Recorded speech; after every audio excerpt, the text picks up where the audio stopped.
Most of us think that Dr. Manmohan Singh chose to speak with his pen rather than his tongue. But these are some statements by Dr. Singh during the era of economic reforms 1991. Let the whole world hear it loud and clear. India is now wide awake. Let me give you another example of what he said. We have now reached the stage of development where we should welcome rather than fear foreign investment. One more of his statements. No power on earth can stop an idea whose time has come. If you want to achieve greatness in life, Dr. Manmohan Singh's life can be your biggest inspiration. He was probably the only prime minister whose life aim was not to become prime minister of India. हम YouTube पे कितनी ही videos देख रहे होंगे doctor Singh के बारे में, सब लोग उनके कॉन्ट्रीब्यूशंस आज याद कर रहे हैं, but I want to go one step ahead. I want us to be reminded of his works and also understand what these initiatives have meant for India.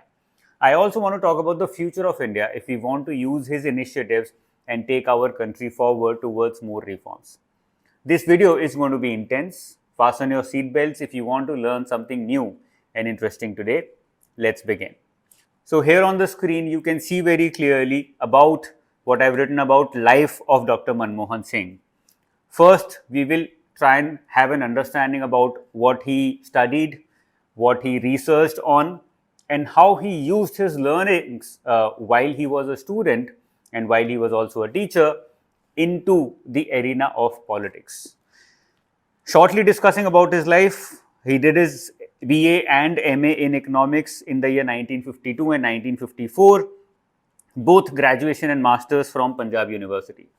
Now, something that he did after that, most of us decide not to get into that kind of a work life, wherein he again went back to a bachelor's in economics in 1957 from Cambridge St. John's College. After that, he did not have to do masters again because he was a gold medalist in almost all his degrees. He directly got into a PhD DPhil program from Nuffield College, which was a part of Oxford University in the year 1962. His thesis was, and this is something that's very interesting and very important because his entire political career is going to come back to this only. His thesis was India's export performance 1951 to 60, export prospects and policy implications. This meant that he was talking about trade, he was researching about trade, he was interested in the idea of import and export as an aspect of economics, and that is what he kept coming back to time and again when he was a politician in India. He then worked in United Nations Conference on Trade and Development. Again, going back to trade, he then worked for almost 3 years in Delhi School of Economics, Delhi University. He was a professor of international trade there as well. So he kept researching more, working more, teaching and studying more on trade. He then joined Ministry of Finance as Chief Economic Advisor in 1972, and he became Secretary in Ministry of Finance in 1976. Now, this was something which rarely happens, not being a bureaucrat, being an economist, being a professor, getting into the ministry was very difficult, but at that time, fortunately, many politicians wanted to use or wanted to get help of such professors and good intellectuals in order to grow India further, something that we are not witnessing at the moment. He became the governor of Reserve Bank of India in 1982, served for 1 year from 82 to 85. This is something that most of us are not aware about. Probably the only governor who also became the Prime Minister of India. Governor, Finance Minister, and then the Prime Minister. So that was very interesting. He must have had a lot of, interesting things to do, a lot of fun as well doing it, but very challenging life as well. He was also the Deputy Chairman of Planning Commission in 1985 till 1987. Then he became Finance Minister in 1991 under P.V. Narasimha Rao. He was elected to Rajya Sabha to be able to serve as the Finance Minister because he was not a part of Lok Sabha or Rajya Sabha, the Parliament, when he was chosen as the Finance Minister. And finally, of course, he became the Prime Minister. I have not mentioned that because all of us are aware about it. So this was life of Dr. Manmohan Singh in short. The most important aspect is now I'm going to discuss that, and for the students who are interested in economics or students preparing for UPSC or RBI interested in understanding more about how economics works and how Indian economy has evolved over time, these initiatives, reforms and his ideology are going to be very, very useful in bringing more clarity to you. There were some steps that it undertook when he was playing different roles. More specifically, I'm going to focus upon when he was Prime Minister, because that was the time that he was able to do a lot of things. But at the same time, 1991 reforms are trademarked under Dr. Manmohan Singh, so I want to talk about that as well. So his major step one was in 1991, famously termed as LPG reforms. The objective was to deregulate Indian economy to get out of economic crisis. Now, what do we mean when we say deregulate? हम लोग LPG reforms बोल देते हैं, but what exactly were LPG reforms और ये क्यों लाए गए? Why were they introduced in India? Why was Dr. Manmohan Singh so hell-bent on introducing these reforms and making these changes in India? Let's talk about that very briefly. बहुत सारे अलग अलग divisions हो सकते हैं, होते हैं LPG रिफॉर्म्स की, बट मैं मेजर पे बात करूंगा. There were institutional reforms that he brought about. Now, what do we mean when we say institutional reforms? कुछ इंस्टीट्यूशंस को चेंज किया गया, जिस तरह से वो काम करते हैं उसको इसीलिए हम इंस्टीट्यूशनल रिफॉर्म्स बोलते हैं. सो डॉक्टर सिंह रियलाइज्ड कि आरबीआई और बैंक्स जो हैं उनके पास ऑटोनॉमी नहीं है. Banking system is working on the whims and fancies of the government, which is not good for banking system of India. और अगर इंडिया को डेवलपमेंट में आगे जाना है, banking system and financial system have to be independent, have to be autonomous, have to work according to whims of the market, need of the market rather than need of the government. इसीलिए सबसे पहला step उन्होंने institutional reforms में क्या लाया? RBI को और banks को autonomy the. Now remember that he was also the governor of RBI 82 to 85, so he understood very clearly क्या क्या limitations हैं आरबीआई की काम करने के लिए. That is why he introduced reforms जिससे कि आरबीआई को और बैंकिंग सेक्टर को ज़्यादा ऑटोनॉमी मिले. डीरेगुलेशन ऑफ इंटरेस्ट रेट्स एक बहुत बड़ा एग्जाम्पल है. वेज एंड मीन्स एडवांसेस बहुत बड़ा एग्जाम्पल है, जिससे हमने आरबीआई को ज़्यादा ऑटोनॉमी दी, बैंक्स को भी ज़्यादा ऑटोनॉमी दी. ओके, उसके बाद कंपनीज के लिए उन्होंने क्या किया? Institutional reform. यहाँ पे उन्होंने ट्रेड को ध्यान में रखा, something that he had researched upon, something that he had read and taught for a long time. उनका मेन एरिया था वो. उन्होंने बोला यार कंपनीज को इंपोर्ट एक्सपोर्ट अलाउ करना ज़रूरी है, वो अपनी हिसाब से, मार्केट की नीड के हिसाब से इंपोर्ट एक्सपोर्ट करें. It is very important. तो ट्रेड को बढ़ाना चाहते थे वो. That is a major institutional reform that he brought about. अब ट्रेड को बढ़ाने के लिए उन्होंने बहुत सारे इंस्टीट्यूशनल रिफॉर्म्स लेके आए, जैसे कि एमआरटीपी को रिप्लेस किया, फेरा को रिप्लेस किया फेमा से. ऐसे इंस्टीट्यूशनल रिफॉर्म्स वो लेके आए जिससे कि जितने भी इंस्टीट्यूशंस हैं, एक्ट्स हैं जो कि ट्रेड को सप्रेस कर रही हैं, लिमिट कर रही हैं, वो हटा दिए जाएं. So that if a company tomorrow wants to export something, wants to import something, it has no limitation, it can very easily do it. तो ये उन्होंने बहुत बड़ा मेजर उनका कंट्रीब्यूशन था इंस्टीट्यूशनल रिफॉर्म्स के अंदर. थर्ड इंस्टीट्यूशनल रिफॉर्म में उन्होंने लाइसेंस राज परमिट सिस्टम को एबॉलिश करने की बात करी, and we eventually were able to abolish it. What this means is, मैं एक प्राइवेट सेक्टर एंटरप्राइज खोलना चाहता हूँ, इंपोर्ट एक्सपोर्ट नहीं, I just want to open a private sector enterprise, I want to open a company and do something in my country, मुझे licence चाहिए. If I want to do it, I have to reach to the babus and get a license. Office एक show आता था जिसमें यही दिखाया गया था कि अगर आपको कुछ भी करना है, you have to go to a government office, get a license, get it done through the government, which takes a very long time. इंसान बूढ़ा हो जाता है. He realized the limitations with it. That is why he brought in changes, जिससे कि eventually उन्होंने बोला let the private sector do it's job. Public sector अपनी जगह है, प्राइवेट सेक्टर अपनी जगह है. प्राइवेट सेक्टर को ज़्यादा कंट्रोल मत करो, उसको अपना काम करने दो. So these were major institutional reforms that he brought about. और what are the objectives of institutional reforms, वो मैंने आपको बताया. ऐसे ही मैं आपको बहुत ब्रीफली बता रहा हूँ, कुछ स्ट्रक्चरल रिफॉर्म्स वो लेके आए, जैसे कि he transformed Indian economy from being a very outrightly socialist economy to be a more capitalist economy with focus on welfare. Now, we are not a complete capitalist economy like USA, but we are moving towards, very fastly moving towards being a capitalist economy with focus on welfare because we have a large deprived population to reach out to take care of. ये transformation उन्होंने किया, ये structural change doctor Manmohan Singh लेके आए 1991 में. Taxes, duties, tariffs, इन सब के structure को चेंज किया जिससे कि again going back to trade, taxes, duties, tariffs क्या करते हैं, ट्रेड को बढ़ाते हैं या घटाते हैं. He wanted trade to happen freely, that is why he change the structure of taxes and duties and tariffs in India, जिससे कि इंपोर्ट एक्सपोर्ट इजीली हो सके. ही ऑल्सो मेड श्योर कि पब्लिक कंपनीज को बेचा जाए और उनको प्राइवेटाइज किया जाए because he realized and he knew that the structure of the government and of the enterprise present at that point of time was not focused upon more productivity, more profits, more growth, was purely focused upon giving out employment and ensuring welfare of the people. जिसकी वजह से profit orientation खत्म होने की वजह से there was no focus on innovation, change, productivity, competition, वो सब खत्म हो चुका था. So as a part of structural reforms उन्होंने पूरा स्ट्रक्चर इकोनॉमी का चेंज कर दिया जहां पे India was not now dominated by public sector enterprises like Air India, but became dominated by private sector enterprises. So that is why I call it a structural reform. तो ये major step 1 में उन्होंने किया that in 1991 he deregulated Indian economy, brought out LPG reforms, और उन reforms के अंदर exactly उनका ऑब्जेक्टिव क्या था ये मैंने आपको बताया.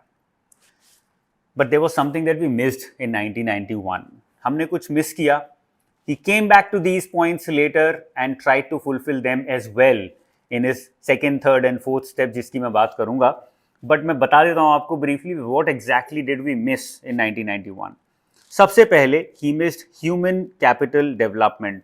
There was no reform in 1991 which was focused upon transforming how we trained our human capital. Human capital development मतलब किसी इंसान को पढ़ा लिखा के आपने इतना प्रोडक्टिव बना दिया, इतना लायक बना दिया that now he can do whatever he wants to do. He has the capability and the skill, as Dr. Amartya Sen says, to work according to his full potential, to reach his full potential. ये वो नहीं कर पाए थे. Education and population control are the major two elements of human capital development, और इन दोनों पे ही कोई डिस्कशन नहीं हुआ, कोई स्टेप नहीं लिया गया in 1991. He realized it and he came back to it further in life when he became the prime minister. I'll talk about it. अब ये exactly इतना important क्यों है? ठीक है, उन्होंने मिस किया बट इतना important क्यों है? If you read recently एक बुक आई थी डॉक्टर रघुराम राजन ने लिखी थी and Dr. Rohit Lamba I believe, and they talked about the name of the book was Breaking the Mold. Breaking the mold मतलब एक mold मतलब जिस तरीके से आप काम करते आए हो, you have to break it, you have to create a new mold in order to develop further. Basically talking about change. और उन्होंने specifically उस किताब में लिखा है that the core of development of any economy, especially Southeast Asian economies, has been development of human capital. और ये हमने मिस किया है. बट क्यों ये मिस किया है या फिर इसका आउटकम नेगेटिव क्यों हो रहा है? बिकॉज जब ह्यूमन कैपिटल डेवलप करता है तब टेक्नोलॉजिकल डेवलपमेंट ज़्यादा होता है. R&D हम कब तक इम्पोर्ट करेंगे? When we educate our pupils, when we educate the youth, they automatically start working in organizations and start working on R&D. They start creating new products and services.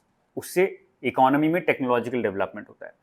Technological development होता है तो productivity बढ़ती है पूरी economy की, employment बढ़ती है और ज़्यादा लोग काम करने की अपॉर्चुनिटी मिलती है और उसके थ्रू लोगों की प्रोडक्टिविटी बढ़ी, प्रोडक्शन भी इकोनॉमी के अंदर बढ़ा, उसके थ्रू कंजम्पशन भी बढ़ता है. बिकॉज प्रोडक्शन बढ़ा, लोगों को नौकरी मिली, लोगों ने काम करना शुरू किया, नई टेक्नोलॉजी अडॉप्ट करी, इसकी वजह से growth increases in the economy. कोई नई टेक्नोलॉजी आई, आपने उसको यूज़ करके कुछ प्रोडक्ट बनाया, you need not consume it locally also, आप ग्लोबली बेचेंगे, लोग खरीदेंगे उसको because you have something new, something unique, something more advanced. इससे कंजम्पशन प्रोडक्शन दोनों बढ़ता है, ग्रोथ बढ़ती है इकोनॉमी में. And this is what has the potential, I am not saying it does, has the potential to result in holistic development अगर इसको ढंग से किया जाए तो. This is something that we missed in 1991 and he realized that, he knew that, he came back to it further when he became the Prime Minister. Let's go to step number 2 of Dr. Manmohan Singh.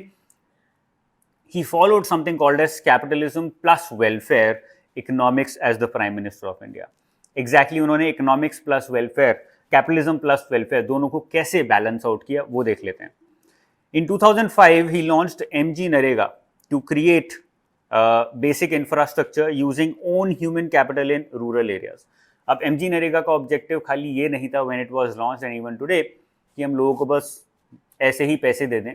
The objective was simple. जो human capital जो लोग अभी हैं हमारे देश में जिनके पास काम नहीं है उनसे कुछ इंफ्रास्ट्रक्चर डेवलप कराया जाए, उनसे कुछ बेसिक डेवलपमेंट्स करवाए जाएं जिससे कि और लोगों की लाइफस्टाइल इंप्रूव हो और उन लोगों को पैसा भी मिले. That was the primary objective behind MG NREGA कि आप फ्री में पैसे मत दो, उनसे कुछ काम क्यों ना करवाया जाए. And that was very smart, something that is not happening anywhere in the world. 2005 में he replaced sales tax with VAT. जो वैट अभी ट्रांसफॉर्म होके फाइनली GST बना है, he was the one who started this idea of converting sales tax into VAT. Of course वो discussion में already था, बहुत पहले पार्लियामेंट में चल रहा था बहुत टाइम से discussion during BJP government, other governments also, but he was the one who was able to convert, abolish sales tax and introduce VAT, जिससे कि डबल टैक्सेशन हमारी इकोनॉमी में हट सके. In 2005 itself, we launched National Rural Health Mission. First time ऐसा launch हुआ था because जो मैंने पहले बोला था आपको, ह्यूमन कैपिटल डेवलपमेंट मिस हुआ था. इन सब स्टेप से ह्यूमन कैपिटल डेवलपमेंट के ऊपर फोकस दिया जा रहा था. NRHM का ऑब्जेक्टिव क्या था? हेल्थ अच्छी होगी तो वर्कफोर्स ज़्यादा प्रोडक्टिव होगी. Realizing that, he was trying to merge or combine capitalism and welfare together. In 2009, Right to Education Act was passed. What was the idea behind it? What was the genesis of it, objective of it? That if you have an educated workforce, automatically your human capital is going to be better. It will be good. उसको ध्यान में रख के right to education act लाया जिससे कि हर किसी को एक बेसिक एजुकेशन मिलना शुरू हो. And these were transformative revolutionary changes that were being introduced in India at that time. Act पास किया है मतलब अब आपको एक राइट मिल रहा है, पार्लियामेंट में एक्ट पास किया है, अल्टीमेटली वो कॉन्स्टिट्यूशन का पार्ट भी बना. सो these were transformative revolutionary changes जो वेलफेयर को कैपिटलिज्म के साथ जोड़ रहे थे बहुत ही अच्छे तरीके से. इन 2009 अगेन UIDAI आया जिसके अंदर the objective, again another transformation, technology to identify Indians digitally. अब आप टेक्नोलॉजी को यूज करके इंडियंस को डिजिटली आइडेंटिफाई करोगे, आप क्या करोगे? करप्शन को कम करोगे. आप क्या करोगे? आप करेक्टली आइडेंटिफाई कर पाओगे ऐसे लोग जिनको एक्चुअल में हेल्प चाहिए, जिनको एक्चुअल में स्टेट सपोर्ट चाहिए. That was the objective of UIDAI. So it was again very revolutionary जो उन्होंने उस टाइम पे किया. Through all the steps and various other steps, ये तो मैंने मेजर बताए हैं. He tried to combine capitalism, as I said before, capitalism and welfare together. Step number 3, उन्होंने ध्यान में रख के जो पहले नहीं किया था 1991 में, अब क्या किया? Import freedom through nuclear energy. Now this is so interesting. Now his life's work had been on trade, on import and export. उनका thesis भी उसी के ऊपर था. He understood the importance of import freedom for India because हमारा major import oil का था और ऑयल एक नेसेसिटी है and we do not have oil of our own. So he knew that it is not sustainable for India. Ultimately we are going to feel the burden of it. Right now we are feeling the burden of it because हम oil import कर रहे हैं, हमारे अंदर inflation आ रहा है. He wanted that freedom for India from import of oil. That is why he realize उस टाइम पे nuclear, civil nuclear energy is the only way we can produce that amount of energy and electricity जिससे कि हमें oil पे dependent ना होना पड़े. So India, because it was dependent on imported oil from Middle East, Russia, USA, इसलिए वो चाहते थे वो ना हो. उसको in order to make it happen he made sure कि हम ऐसे एक्ट्स पास करें या ऐसे एग्रीमेंट्स पास करें जिसके through we can develop nuclear energy. Although as he went out the entire nuclear deal also went to dustbin, but उनका जो विजन था वो बहुत प्रैक्टिकल और यूजेबल था and it was completely pro development, holistic and sustainable long term development of India. So India ने 2008 में carried out a civilian nuclear agreement with the United States which was again revolutionary. कभी नहीं हुआ था ऐसा. The agreement enabled India to use US technology to develop civilian nuclear facilities in India, जिससे कि हमारे पास वो टेक्नोलॉजी नहीं थी एंड ही न्यू कि बहुत जल्दी नहीं आने वाली है. सो ही वांटेड कि हम वो टेक्नोलॉजी US से लेके आ सकें थ्रू एन एग्रीमेंट, यूज़ कर सकें लीगली और उसके थ्रू अपनी न्यूक्लियर एनर्जी डेवलप कर सकें.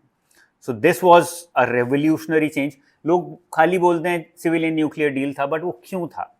ट्रेड को बैलेंस आउट करने के लिए था, इंपोर्ट की डिपेंडेंसी को कम करने के लिए था, because he knew that this can not go on for ever. Step number 4, and one of the major steps by any prime minister in India, he was a major part in formally launching BRICS, I think in 2009.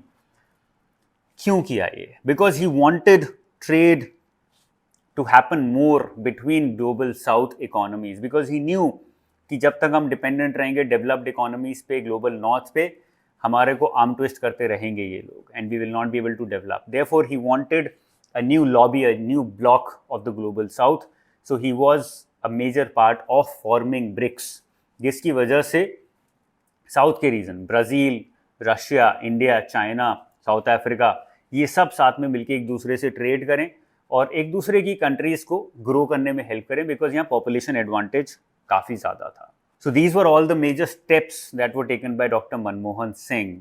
अब I am very sure कि ये पढ़ने के बाद tomorrow if there is a discussion on Dr. Manmohan Singh's contributions, चाहे वो interview में हो आपके, चाहे वो इनफॉर्मल गैदरिंग में हो, और even if you have to write something on the contributions of economists and prime ministers like Dr. Manmohan Singh, I'm sure you will be able to do it very well.